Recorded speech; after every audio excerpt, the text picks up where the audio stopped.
Hi, everybody. It's Judi Glova, and today is day 2 of the Burnout Solution series. And I have collected some of the best experts for you to teach you about how to have your own burnout solution. And I'm so excited because today is all about accountability, setting and keeping strong boundaries to become radically self-reliant and have even more time with your family, your friends, and just with yourself for life.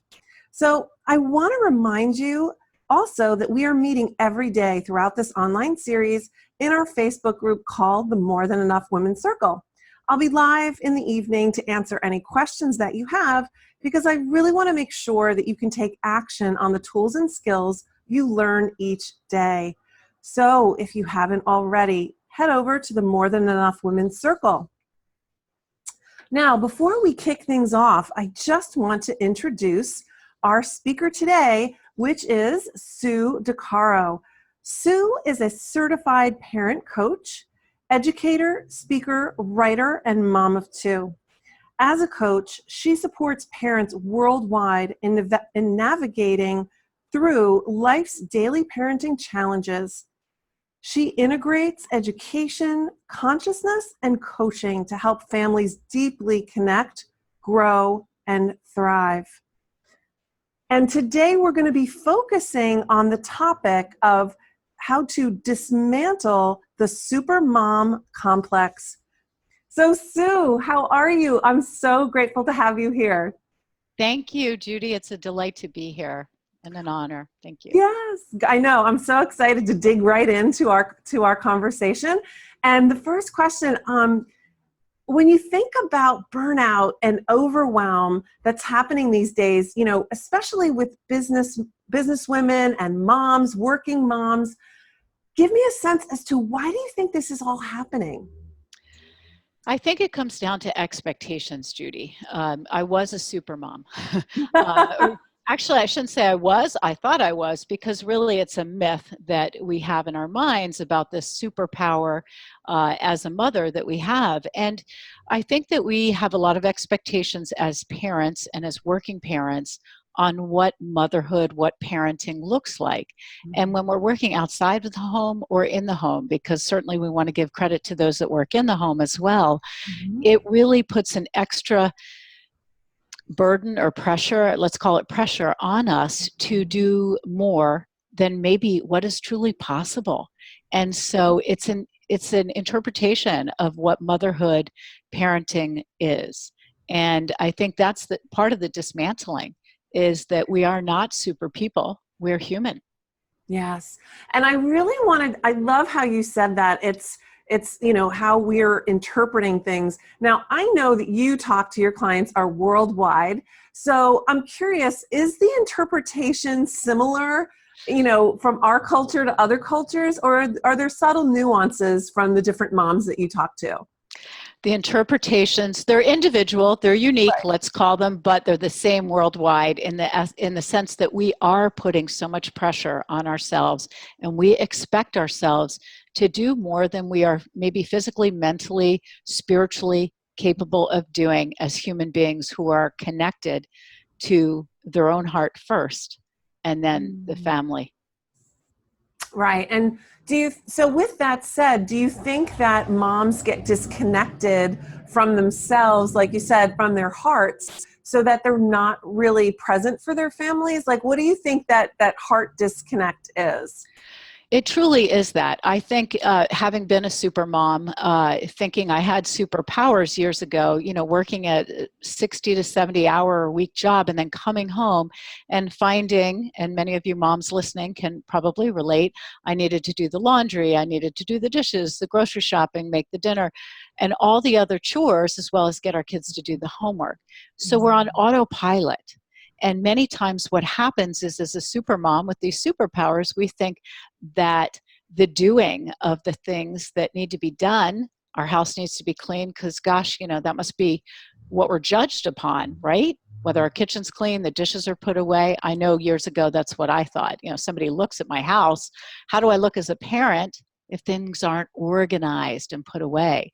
So that expectation of doing so many things in order to keep up with the expectation is putting a huge damper on being present in the moment with our children. Yeah. So, to shift that, if we come home from work and we engage with our children and learn about their day, in just even the first 15 minutes, from the studies that I've read, the first 15 minutes is that crucial time period when we re-enter the home or our children re-enter the home to connect and be present with one another. I mean, 15 minutes, it sounds like little, and it really is little in the scheme of things, but that's time where we're not doing. We are actually being in that moment, fully present, listening to our children. We don't have the mail in our hands. We don't have our cell phones in our hands, and we hope they don't either. And Right. we're able to connect. And so making that part of our expectation of Mm. ourselves is enormous and a big shift from where we are today. And, I think one of the things, if you don't mind me mentioning, Judi, is I hate for parents to feel badly in this conversation, guilty in this moment. So as you're listening, this is one of the hardest jobs there is. I mean, Mhm. it's hard to have a full-time job and parent too, but it's also hard to be a parent, period, no matter how you look at it. So be gentle with yourself. Guilt, in my book, does not play a role in this.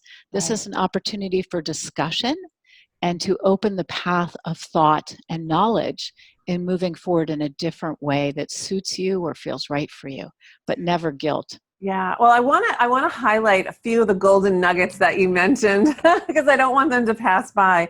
And that is, we get lost in the doing. We get lost in the doing and how we're going to be judged by others as to whether our house is clean or not. And I get that. I don't have children, but I get that on the sense of, yeah, it's like there's this little voice or this unwritten rule somewhere that said that everything has to look neat and life has to be neat and tidy. And if anything I've learned in my life is not neat and tidy. It's pretty messy. Right?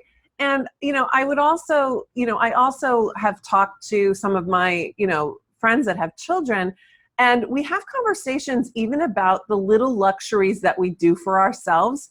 And it's like one of the ones that I find that my friends talk about that they cherish the most is having someone help them with their housekeeping. It's like, what, sometimes that money that they spend, like they would rather spend it on that than getting their nails done, because it's like it actually gives them more peace of mind. It's like that's one less thing that they have to do. And then the other thing that I want to connect on it. Well, connect on the word connect. You had talked about the first 15 minutes. And even when I make that transition to business, in business, we're always told that connection is currency. And I Mhm. think even in our relationships, it's connection is currency in the terms of the value that we give. It's like when we really value somebody, we really want to connect with them. And being able to connect with our family, our children, and just being able to have that time, it's so valuable. And it's, to go back to like a Stephen Covey thing of like making deposits in the bank account, right? You're depositing those, that love into the bank account of that relationship of, whether it's with your spouse or your child. And it's so important for us to remember that. But I love your last point about guilt. Gosh, guilt can totally weigh us down, and it's probably the root cause of so much of our inner critic and how we beat ourselves up and make ourselves wrong and that we're not good enough. So I really want everybody to really remember that of like, you know what, that beating ourselves up is just wasted energy. It sure is. It sure is. And so in my world, there's none of that. It's all about reflection. What can I do differently? Judi, I have to go back to the value, the currency, Yes. because I felt my heart pounding even heavier. Because that value, there's three things we all need in our lives: to be Mhm. seen, heard, and valued. And so the connection piece in being fully present is so important, as you said, for every member of our family and every member of our inner circle. Mhm. But when it comes to children, our children truly need to be seen, heard, and valued from a parent. And so that currency, that connection that we're building in the bank is just absolutely crucial. And it also it models good behaviors. And I know modeling is something, again, I teach all the time because our children are watching, and everyone is watching. Not that we worry or should worry about their judgment, but what we need to focus on is how do we want to be good models for those that are actually impressionable at young ages in our families, and are watching how we take care of ourselves, how we don't take care of ourselves, the energy that we bring home, and the value we place on relationships.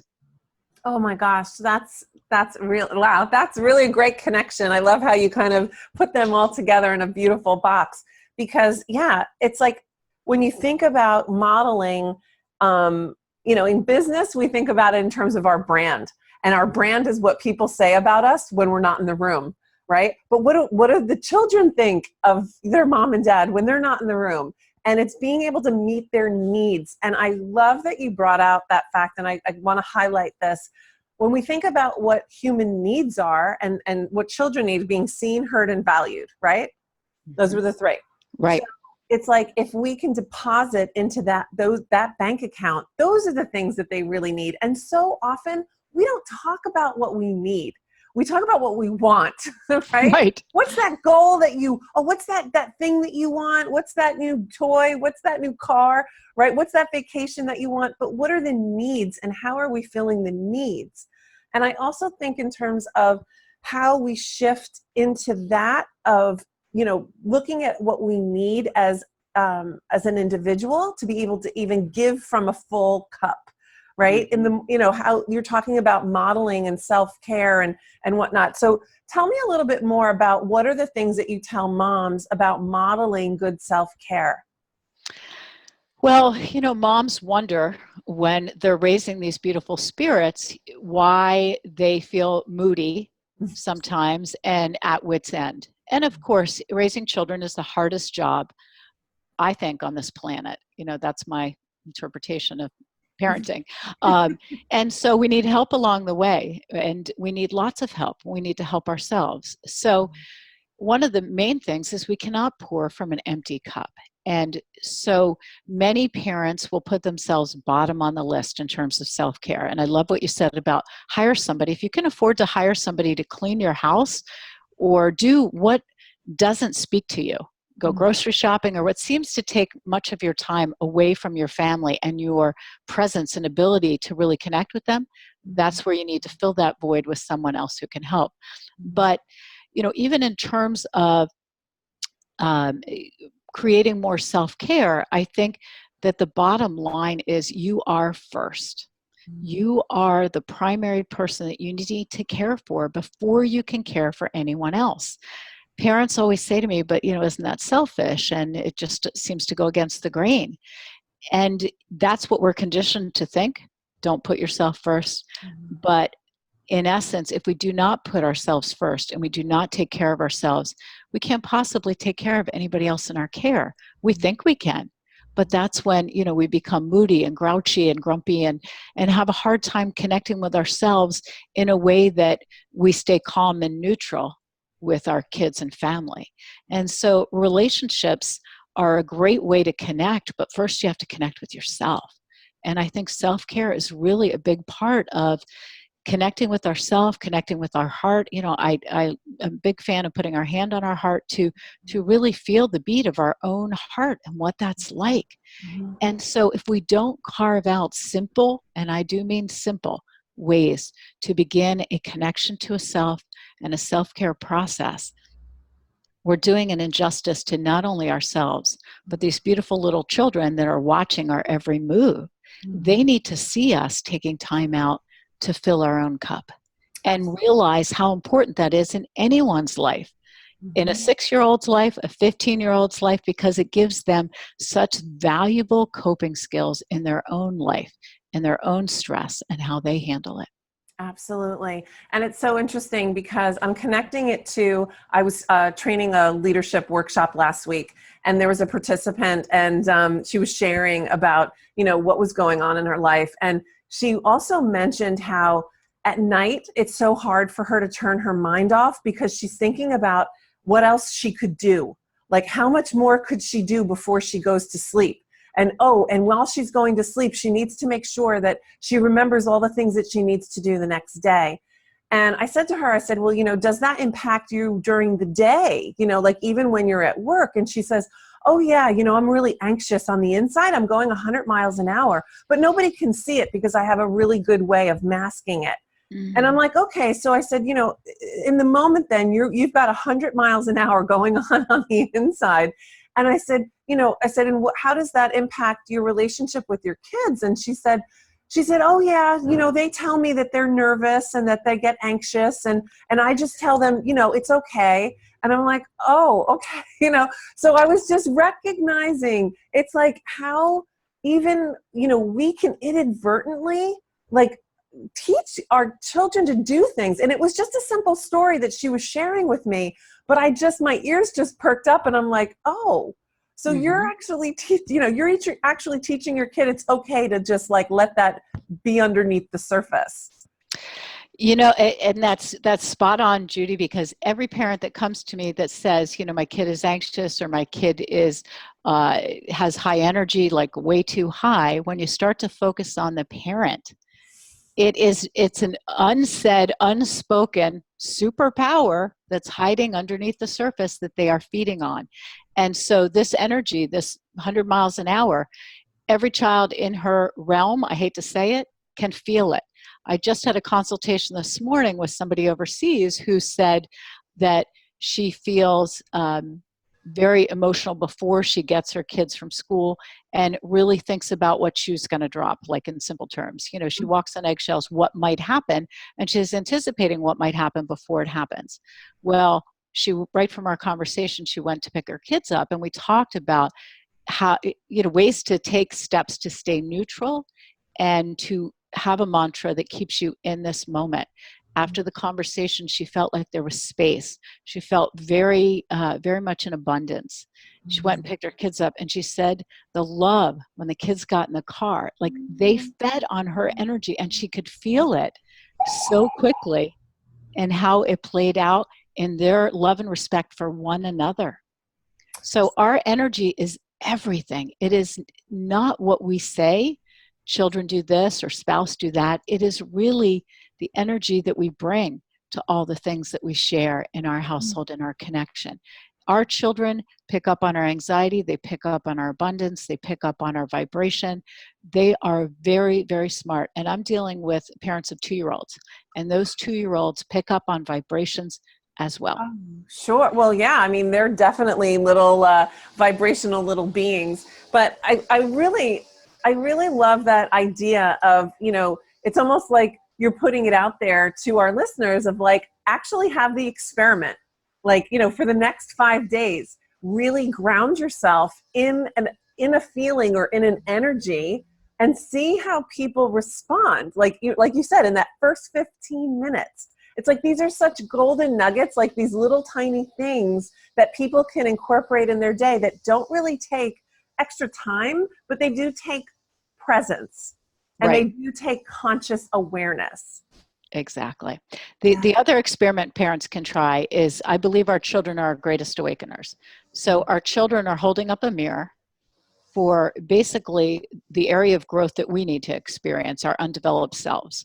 And so if you're not going to look at the energy you're putting out and the effects it has on your children, look at what your children are putting out and ask yourself, what is that reflection? What is that reflecting back to me? And you may see your super mom, super parent complex. You may see your need for perfection. If your child is showing that they can't do anything that they don't feel they can be 100% spot on with, and that's part of the perfectionist complex, correct? They don't want to try it because they may not get it 100%. Look at yourself. What are they reflecting back to you? Because this is how we learn and grow. Our children are showing us the areas that we need to tap into. I had a huge awakener in my life. My oldest was my huge awakener. But this is how we can turn back inward and model in a different way so that the vibrational energy we're putting out there is less energy towards anxiety and perfectionism, and more we're living in abundance, and we're sharing that with our children because we are the greatest models. And we have to take accountability. As you mentioned at the beginning, it's about our accountability. When you look at your child, what are they mirroring back to you, and how can you be accountable for your own behaviors and actions in their life? Absolutely. And I think that being able to, as you had mentioned before, too, involving others, right? So Sue, can you give me a little bit of an understanding in terms of how to bring in others to help with self-care? Can you help me understand Sure. that? Absolutely. So I think that is twofold. We can create self-care processes that work for ourselves, that are simple, and I love the simple ideas that don't take too much time or energy. And the second part of this is really having a supportive community around us, whether it's family or friends or whatever, that makes us feel like we have a village, let's call it, because we all need a village no matter what we're doing. And I think knowing that you have people that speak the same language. So for example, I'm a conscious ambassador. I live a conscious life. If I speak to, if my support team is people who are people who maybe don't like consciousness and live an unconscious life, again, everyone has their path. That might not work for me. So speak with and incorporate people into your life that speak the same language, that understand your needs as well as you understand them. And then make plans to be with them so that you can support one another. And that might look like go out for coffee, again, carving out time to be with friends and be with supportive others, carving out date night, and take that time for yourself. It's part of self-care. Now, on a more simplistic note, self-care can be things that are incorporated into a 5-minute or less process. Mm-hmm. And many parents tell me I'm too busy because they see self-care as something that takes tons of time. It doesn't have to. So, some people meditate for an hour. You don't have to do that. You can actually close your eyes for 30 seconds or 60 seconds, put your hand on your heart, and focus on the breath coming in your nose and going out your mouth. And so, if you try that after this recording is over, after this interview is over, you might find that that works for you. Give it a whirl. See what it's like, 30 seconds to a minute. Share it with your kids. Share it with your spouse. But it's a great way to really feel your own breath and settle. Like for the woman you mentioned that's mind's going 100 miles an hour, we need to settle that mind so that we can be in this particular moment and only this moment. So that's one idea that doesn't take much time. The second thing is the shower. When you are in the shower, feel the water, feel the droplets. Don't think about 100 things that you have to do at work or to get ready for work or with your kids or whatever the rest of the day looks like. So it's about being in this time zone, not the future and not the past. I'm here, I'm in the shower. Feel the water on your body, feel the soap. All of those things are very important in being present and mindful in that particular moment. And we all take showers. It's Yeah, just we not do. adding anything extra to your life. The third simple task is your first cup of coffee, if that's something you value, or tea, or whatever drink of choice.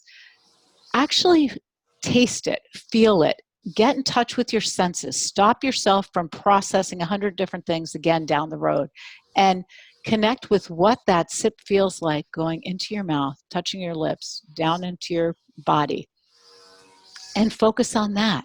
So these are just tiny little things that don't take much time. We do them anyway, right? We breathe, we shower, we drink something, a favorite beverage in the morning. And my last tip, because this is one of my favorites, is nature. I can't stress enough how important nature is, not only for us, but for our children too. And so if you're working all day and you come home, even if it's muggy or cloudy or, snowing, actually stepping foot outside. If you can go barefoot, that's even better because it grounds you to have your feet, in nature. But to be outside and look for a moment at the trees, at the birds, hear the sounds, involve your senses as much as you possibly can. And if you have a child or children with you, point out, Look at the beautiful colors on the tree. Ooh, do you hear that bird? That will also connect you by actually stating what it is you see or feel. Wow. Well, I think that this is amazing little tips that everybody can do. And it's an amazing way for, like you said, for parents, even on their reentry, right, back into the home and or before they even start their day. It's really, moms, it's a great idea to just be in the moment, slow things down, because so much of our life is so rush, rush, rush, and having to feel like we have to get it all done. And the other thing that the workshop participant had shared with me was like how she feels like she has to be busy just to get as much done as she can. And I just love how you're emphasizing it's the quality of the time that you have and how you're spending it with yourself. And it's not how long necessarily, but it's definitely the quality. Quality is really important. Is that accurate? Absolutely. Absolutely. Quality of being, just being. That's fantastic. And I'm understanding that some of our listeners are going to be able to download 10 ways to connect with your child, right? Yes. As part of your free giveaway, so that people can really understand, better ways of being able to do that. And it sounds like it's going to be something that's really super valuable for all the parents out there. I hope so. I hope so. Thank you. Awesome. So one last thing, if there was one thing, because I've definitely listed at least a dozen like golden nuggets here of what we've talked about today. So if you could think of just one thing that you want our businesswomen and our businesswomen / moms, that what is the one thing that they should walk away with? Gosh, there's so many things running through my head right now. But, I think permission is what's speaking. And that permission to be gentle with yourself, permission to fill your cup first. Give yourself permission, because sometimes we don't. We don't give ourselves permission.